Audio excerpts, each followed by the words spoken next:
நான் தான் ரொம்ப யோசிக்கிறேன், நான் தான் ரொம்ப திங்க் பண்ணிட்டே இருக்கிறேன், தவறானதை யோசிக்கிறேன், தேவையில்லாத யோசிக்கிறேன், மைனஸா யோசிக்கிறேன், என் எதிர்காலத்தை குறித்து யோசிக்கிறேன், இதனால எனக்கு தூக்கம் இல்லை, இதனால எனக்கு ரொம்ப கஷ்டமா இருக்குது.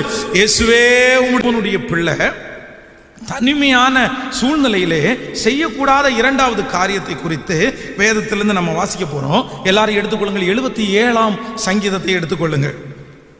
சங்கீதம் 77வது சங்கீதம் 5வது வசனத்தை நம்ம வாசிக்கலாமா? 77வது சங்கீதம் 5வது வசனம் சேர்ந்து வாசிக்கலாம். பூர்வ நாட்களையும் ஆதி காலத்து வருஷங்களையும் சிந்திக்கிறேன். காலத்தில் என் சங்கீதத்தை நான் நினைத்து என் இருதயத்தோடே சம்பாசித்துக் கொள்கிறேன். என் ஆவி ஆராய்ச்சி செய்கிறது. ஆண்டவர் நித்திய காலமாய் தள்ளி விடுவாரோ? இனி ஒருபோதும் தயை செய்யாதிருப்பாரோ? அவருடைய கிருபை முற்றிலும் அற்று போயிற்றோ? வாக்குத்தத்தமானது தலைமுறை தலைமுறைக்கும் ஒளிந்து போயிற்றோ? தேவன் இரக்கம் செய்ய மறந்தாரோ?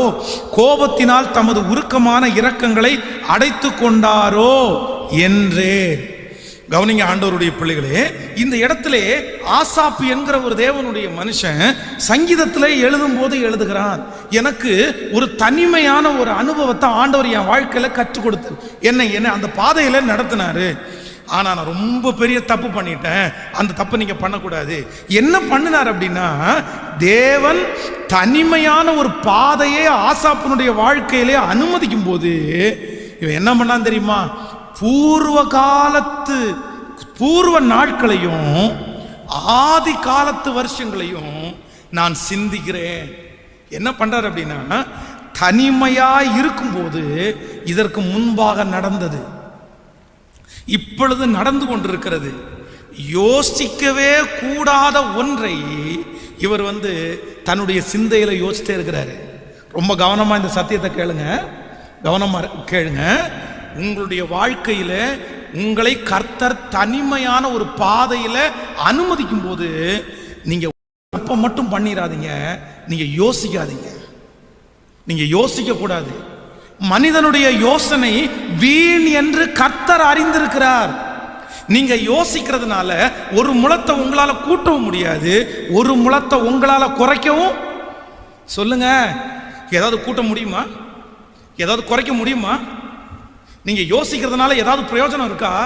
இன்றைக்கு நிறைய பேர் தங்களுடைய சரீரத்தில் தன்னுடைய மனசுல வியாதியை சுமந்து இருக்கிறதுக்கு காரணம் என்னன்னா, உன் திரளான யோசனைகளால் நீ இளைத்து போனாய். எதுக்காக யோசிக்கணும்? இதுக்கு முன்னாடி அப்படி இருந்தனே, இப்படி இருந்தனே, இதை பண்ணனே. இங்க அதான் சங்கீதக்காரன் எழுதுகிறான், பூர்வ காலத்தையும் ஆதி காலத்து வருஷங்களை நான் நினைக்கிறேன். கர்த்தர் நித்திய காலமாய் தள்ளி விடுவாரோ? இனி ஒருபோதும் தயை செய்யாதிருப்பாரோ? அவருடைய கிருபை முற்றிலும் அற்று போயிட்டோ? வாக்குத்தத்தமானது தலைமுறை தலைமுறையும் ஒளிந்து போயிட்டோ? அப்படின்னா ஒரே நெகட்டிவ் தாட்ஸ், எதிர்மறையான எண்ணம், எதிர்மறையான எண்ணம். இந்த செய்தியை கேட்கிற, இந்த சத்தத்தை கேட்கிற யார் ஒருவர் உங்களுடைய யோசனையை நீங்க யோசனையினால இழைத்து போனீர்களோ, இன்றைக்கு ஒரு தீர்மானம் எடுங்க. நான் இனி யோசிக்க மாட்டேன், நான் இனி யோசிக்க மாட்டேன். என்ன பிரயோஜனம்? யோசிச்சு என்ன பிரயோஜனம்? நான் சொல்றேன், யோசனையை எதிர்மறையான நெகட்டிவ் தாட்ஸை யோசிக்க வைக்கிறது யார் அப்படின்னா, சத்ரு தான் யோசிக்க வைக்கிறான். சத்ரு தான் யோசிக்க வைக்கிறான். இல்ல, உங்க எல்லாரும் உங்களுடைய வலது கையை உங்க தலை மேல வைங்க, உங்க தலை மேல வச்சு ஜெபம் பண்ணுங்க. ஆண்டவரே, என் சிந்தனையை பரிசுத்தப்படுத்துங்க ஆண்டவரே, ஜெபம் பண்ணுங்க. நான் தேவையில்லாத யோசிக்க கூடாது. சொல்லுங்க, எல்லாரும் சொல்லுங்க, ஆண்டவரே என்னுடைய சிந்தனையை கட்டுப்படுத்தக்கூடிய கிருபையை தாரு ஆண்டவரே. உண்மை ஆண்டவரே, நான் தான் ரொம்ப யோசிக்கிறேன், நான் தான் ரொம்ப திங்க் பண்ணிட்டே இருக்கிறேன், தவறானதை யோசிக்கிறேன், தேவையில்லாத யோசிக்கிறேன், மைனஸா யோசிக்கிறேன், என் எதிர்காலத்தை குறித்து யோசிக்கிறேன், இதனால எனக்கு தூக்கம் இல்லை, இதனால எனக்கு ரொம்ப கஷ்டமா இருக்குது. இயேசுவே உம்முடைய கரம், சொல்லுங்க ஒவ்வொருத்தரும் சொல்லுங்க, ஆண்டவரே உம்முடைய கரம் என்மேல் வைக்கப்படுவதாக. ஜெபிக்கலாம். ஆண்டவரே என்மேல் வைக்கப்படுவதாக, என்மேல் வைக்கப்படுவதாக, என்மேல் வைக்கப்படுவதாக. நான் தேவையில்லாத யோசிக்கவே கூடாது. ஆமென். தேவன் பயன்படுத்தின பாத்திரங்கள், அவர்களை கர்த்தர் கொண்டு வைத்திருக்கிற சூழ்நிலையில அவங்க முன்னாடி நடந்து வருகிற பாதையை யோசிச்சிருந்தாங்கன்னா அவங்களால பொழைச்சிருக்க கூட முடியாது. யோசேப்பு தன் அப்பாவை குறித்து யோசித்தே இருந்திருந்தான்னா, பலவர்ண அங்கியை குறித்து யோசித்து இருந்தான்னா, அவனால அந்த ஊர்ல கர்த்தர் அவனை வைத்திருந்த நோக்கத்தை நிறைவேற்ற முடியுமா? நிறைவேற்றவே முடியாது. இந்த தப்பை பண்ணாதீங்க ப்ளீஸ். ஆண்டவருடைய பிள்ளைங்க பண்ணாதீங்க. நீங்கள் தனிமையாக இருக்கும்போது ரொம்ப கேர்ஃபுல்லாக இருக்கணும். யோசிக்கிறதுக்கு இடமே கொடுக்கக்கூடாது. அந்த மாதிரி யோசனை உங்களுடைய இருதயத்துக்குள்ளே எழும்பும் போதே நீங்கள் அதை தூக்கி இயேசுவின் நாமத்தினால போ, நான் அப்படி யோசிக்க மாட்டேன், என் கர்த்தர் என் கூட இருக்கிறார், இதுவரையிலும் நடத்தினவர் என்ன நடத்துவார். அதான் அந்த சங்கீதக்காரன் நீங்கள் வாசிக்கும் போது ஆண்டவர் அவனை எச்சரிக்கிறாரு. ஆண்டவர் அவனை கற்றுக் கொடுத்ததுக்கு அப்புறம் அவன் எப்படி யோசிக்கிறான் பாருங்களேன். 10வது வசனம், அப்பொழுது நான் இது என் பலவீனம், ஆனாலும் உன்னதமானவருடைய வலது கருத்தில் உள்ள வருஷங்களை நினைவு கூறுவேன், கர்த்தருடைய செய்கைகளை நினைவு கூறுவேன், உம்முடைய பூர்வ காலத்து அதிசயங்களை நினைவு கூறுவேன், உம்முடைய கிரியெல்லாம் தியானித்து உம்முடைய சேலையெல்லாம் யோசிப்பேன். ஆமென். உண்மை உள்ளவைகள் எவைகளோ, ஒழுக்கம் உள்ளவைகள் எவைகளோ, நற்கீர்த்தி உள்ளவைகள் எவைகளோ, புண்ணியம் எதுவோ, புகழ் எதுவோ, அதையே சிந்தித்துக் கொண்டிருங்க. அதான் அவன் சொல்றான், நான் கெட்டது எதையுமே நினைக்க மாட்டேன். இதுவரைக்கும் மைனஸை நான் நினைச்சிட்டே இருந்தேன், இனி நினைக்க மாட்டேன்.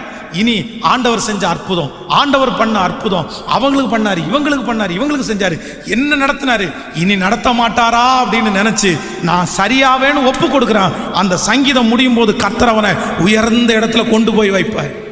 இன்றைக்கு இந்த ஜபத்தை கேட்கிற, சத்தத்தை கேட்கிற ஆண்டவருடைய பிள்ளையே, நெகட்டிவ் தாட்ஸ் உங்களுக்குள்ள ஓடிட்டு இருக்கா? எதிர்மறையான எண்ணங்கள் ஓடிட்டு இருக்குதா? உங்களை குறிச்சே பயம் உங்களுக்குள்ள வருதா? இப்போ ஒரு முடிவெடுங்க. இந்த சர்ச்சிலேருந்து வெளியே போகும்போது இனி நான் எதிர்மறையா என்ன பண்ண மாட்டேன். கர்த்தர் கொடுத்தார், கர்த்தர் எடுத்தார், கர்த்தருடைய நாமத்திற்கு ஸ்தோத்திரம். யோசிக்கிறதுக்கு ஒண்ணுமே கேட்கல. யோ, என்னையா இவ்வளவு சந்தோஷமா இருக்கிறீரு, எப்படியா உங்களால இருக்க முடியுது? உங்களுக்கு யோசனையே வரலையா?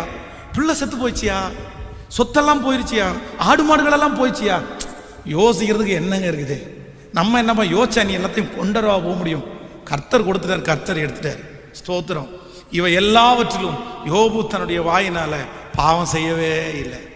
யோசிக்காத, நெகட்டிவா யோசிக்காத ஒரு மனுஷன் இழந்து போன எல்லாவற்றையும் திருப்பி கொள்ளுவான். எல்லா ஆண்டவர் திரும்பி அவனுக்கு தந்தாரா? நான் தீர்க்க தரிசனமா சொல்றேன், இந்த ஜபத்தில் இருக்கிற அத்தனை பேருக்கும் நீங்க இழந்து போனதை கர்த்தர் திரும்ப தருவாரு. எப்ப தெரியுமா?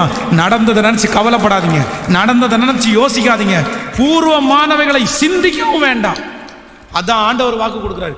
முந்தினவைகளை சொல்லுங்க எல்லாரும், முந்தினவைகளை நினைக்க வேண்டாம், பூர்வமானவைகளை சிந்திக்கவும் வேண்டாம். இதோ நான் புதிய காரியத்தை செய்வேன், அது வனாந்திரத்திலே வழியையும் அவாந்திர. கர்த்தர் நினைச்சாருன்னா ஒரே நாள்ல வனாந்திரத்துல வழியை உனக்கு ஆண்டவர் ஆயத்தப்படுத்துவார், கர்த்தர் கொண்டு வருவார். அதனால ஆண்டவர் சொல்றாரு, நீ நினைக்காதப்பா, முந்தினதை நினைக்காதப்பா, இப்ப நடக்கிறத நீ நினைக்காதப்பா. நான் ஒரு நாள் உன்னை உயர்த்துவேன், ஒரு நாள் உன்னை கனப்படுத்துவேன், ஒரு நாள் நான் உன்னை அலங்கரிப்பேன். ஹல்லேலூயா. கையை மேல உயர்த்தி, இயேசுவே நல்லதை யோசிக்கக்கூடிய கிருபை தாங்கராஜ். நான் தாப்பா அப்படி வந்திருக்கிறேன். உண்மைதானே? கர்த்தர் இங்க இருக்கிற நிறைய பேருக்கு தீர்க்க தரிசனமா பேசிட்டு தான் இருக்கிறாரு. இல்ல இல்ல ஆண்டவருடைய பிள்ளையே, வேண்டாம் வேண்டாம் வேண்டாம், கர்த்தர் உன் கூட இருக்கிறாரு. கர்த்தர் உனக்காகவே இந்த ஊழியக்காரனை அனுப்பி இருக்கிறார். நான் ஒரு புதிய காரியத்தை உனக்கு செய்யத்தான் போறேன். இழந்தது போகட்டும், நடந்தது போகட்டும். ஹல்லேலூயா. உன்னை அறிந்திருக்கிற கர்த்தர் உன்னோடு கூட இருக்கிறார். ஹல்லேலூயா. கடந்ததை நினைத்து கலங்காதே, நடந்ததை மறந்து விடு. கடந்ததை நினைத்து கலங்காதே, நடந்ததை மறந்து விடு. கர்த்தர் புதியன செய்திடுவார், இன்றே நீ காண்பார். கர்த்தர் புதியன செய்திடுவார், இன்றே நீ காண்பார். இன்றே நீ காண்பார், அதை இன்றே நீ காண்பார். கரங்களை மேல தட்டி கலங்கிடவே வேண்டாம், சொல்லுவோம். கலங்கிடவே வேண்டாம், நம் இயேசு கைவிட மாட்டார், எங்கள் இயேசு கைவிட மாட்டார், நம் இயேசு கைவிட மாட்டார், நம் இயேசு கைவிட மாட்டார். ஹல்லேலூயா. ஸோ ஆண்டவர் ஒருவேளை உங்களுக்கு தனிமேன்ற ஒன்றை கர்த்தர் உங்களுக்கு அனுமதிச்சார்னா அது 5 வருஷமோ 2 வருஷமோ 1 வருஷமோ, நீங்க எடுக்க வேண்டிய முடிவு என்ன அப்படின்னா, எதை குறிச்சும் நீங்க என்ன பண்ணக்கூடாது, திங்க் பண்ண யோசிக்கவே கூடாது. சாப்பிடணும், உங்களுக்கு கிடைச்சதை சாப்பிடணும், கிடைக்கிறத உடுத்தணும், முடிஞ்ச வரைக்கும் வேகமாக செய்யணும். நான் என்ன சொல்றேன் அப்படின்னா, உங்களுடைய மூளை, உங்களுடைய இருதயம் அப்படி வெள்ளைத்தாளை போன்றது. நம்ம ரொம்ப கசக்கக்கூடாது. நான் திரும்ப திரும்ப சொல்றேன், சுவர் இருந்தாதான் சித்திரம், சுவர் இருந்தாதான் சித்திரம். நான் இங்கே இருக்கிறேன், நான் எனக்கு நிறைய தரிசனம் இருக்குது, எல்லாம் செய்யணும்னு நினைக்கிறேன். ஆனால் என் உடம்புல பலன் இல்லைன்னா எதையுமே செய்ய முடியாது. என் உடம்புல பலனா நான் இருக்கணும் அப்படின்னா முதல்ல நான் எங்கே ஸ்ட்ராங்காக இருக்கணும், என் சிந்தையில் ஸ்ட்ராங்காக இருக்கணும். நான் என் சிந்தையில் வீக்காக இருப்பேன்னா கண்டிப்பாக இந்த ஊழியத்தை தொடர்ந்து என்னால் செய்ய முடியாது. அதனால் உங்கள் கையில் நிறைய பொறுப்புகளை கர்த்தர் கொடுத்துருக்கிறாரு. நீங்கள் வாழணும், நீங்கள் வளரணும், நீங்கள் பெரிய பெரிய காரியத்தை பண்ணணும். அதுக்கு ரொம்ப தேவை. இப்போவே உங்களை போட்டு நீங்கள் என்ன பண்ணாதீங்கன்னா, இப்படி அழைச்சி உடைக்காதீங்க, உங்கள் இருதயத்தை உடைக்காதீங்க, உங்கள் சிந்தையை உடைக்காதீங்க, உங்கள் சரீரத்தை பலவீனப்படுத்தாதீங்க. கர்த்தர் நம்மளை நல்லா தான் வச்சிருக்கிறாரு. ஆமேன் சொல்லுங்கள். எத்தனை பேர் ஆமோதிக்கிறீங்க? எல்லாம் நம்மளை விட்டு போனாலும் இயேசு நம்மோடு கூட இருக்கிறார். நமக்கு ஆண்டவர் ஆகாரத்தை கொடுப்பாரு. அதனால சுகமாய் வாழ கர்த்தர் உதவி செய். ஒரு பொருத்தனையோட போவீங்களா? ஒரு பொருத்தனையோட போவீங்களா? நான் இனி என்ன பண்ண மாட்டேன் அப்படின்னா, தேவை இல்லாததை நான் என்ன பண்ண மாட்டேன் சொல்லுங்க எல்லாருமே. அது வந்த அடுத்த நிமிஷத்துல இயேசுவின் நாமத்தினால போ பிசாச. நீ என்ன யோசிச்சு உட்காந்துருக்கிற? பெட்டுக்கு படுக்க போகும்போது எப்படி போகணும் அப்படின்னா, பாட்டு பாடிட்டே போகணும், நல்லதை நினச்சிட்டே போகணும், பாசிட்டிவை நினச்சிட்டே போகணும். நாளைக்கு என்ன பண்ணுவேன், நாளானைக்கு என்ன பண்ணுவேன், அவன் வருவானே இவன் வருவானே, யார் வந்தாலும் என்ன, வாழை வைக்கிறவர் கர்த்தர். நீங்க அப்படி நைட்டு யோசிச்சு தூங்காம இருக்கிறதுனால நாளைக்கு காலையில் வந்தவனுக்கு ஒரு 50,000 ரூபாய் கொடுத்துருவீங்களா? பணம் அடுத்த நாள் காலையில் உங்கள் டேபிள் மேலே நீங்கள் கவலைப்பட்ட உடனே இருக்குமா? கவலைப்படாமல் இருந்தீங்கன்னா காலையில் எந்திரிச்சு வேலைக்கு போயாவது 50,000 ரூபாய் சம்பாரிச்சு கொண்டு வருவீங்க. கவலைப்பட்டீங்கன்னா வேலைக்கும் போக முடியாது. அதனால கவலைப்பட்டு யோசித்து உங்கள் சரீரத்தை கெடுக்காமல் நடக்க போறத பாருங்க, நடக்க போறத பாருங்க, நடந்ததை பார்க்காதீங்க, நடக்க போறத பாருங்க. இனி என்ன பண்ணலாம்? எல்லாரும் இந்த வார்த்தையை என் கூட சொல்லி சேர்ந்து சொல்லுங்கள். இனி என்ன பண்ணலாம்? நல்லா சொல்லுங்க எல்லாருமே. உங்களை பார்த்து அப்படிதான் கேட்கணும் நீங்க. இனி என்ன பண்றது, இனி என்ன பண்ணலாம், சரி ஓகே இனி என்ன பண்ணலாம், சரி ஓகே இனி என்ன பண்ணலாம் அப்படின்ற வார்த்தை மட்டும் உங்க இருதயத்துக்குள்ள வறுமையானால் உங்களை மனசை கஷ்டப்படுத்துறதுக்கு யாருக்குமே உரிமை இல்லை. உங்களை யாரும் கஷ்டப்படுத்தவே முடியாது. ஓகே ரைட், நெக்ஸ்ட் பாடுறா. ஆமேன். ஆண்டவர் உங்க கூட இருப்பார். ஆமேன்.